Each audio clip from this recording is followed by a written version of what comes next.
ছাত্র জনতার অভ্যুত্থানের মুখে গত ৫ আগস্ট প্রধানমন্ত্রীর পদ থেকে পদত্যাগ করে দেশ ছেড়ে ভারতে যান শেখ হাসিনা।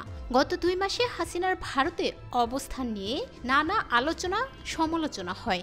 এ অবস্থায় নতুন করে গুঞ্জন ছড়ায় ভারত ছেড়ে মধ্যপ্রাচ্যের দেশ আরব আমিরাতে পাড়ি জমিয়েছেন শেখ হাসিনা।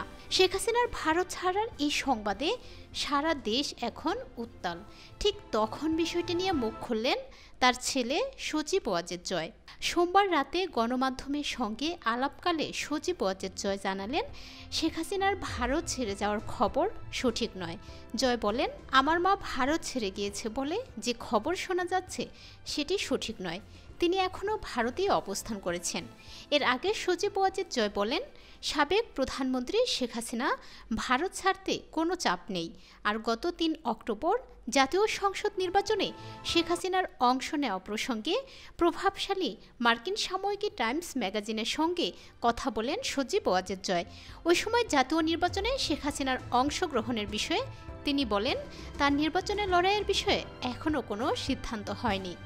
নির্বাচনে নিজের অংশগ্রহণের বিষয়ে কোনো সিদ্ধান্ত নেননি জানিয়ে বলেন, আমার কখনোই রাজনৈতিক উচ্চাকাঙ্ক্ষা ছিল না, কিন্তু বর্তমান পরিস্থিতিতে কে জানে, আমি এখনও কোনো সিদ্ধান্ত নেইনি।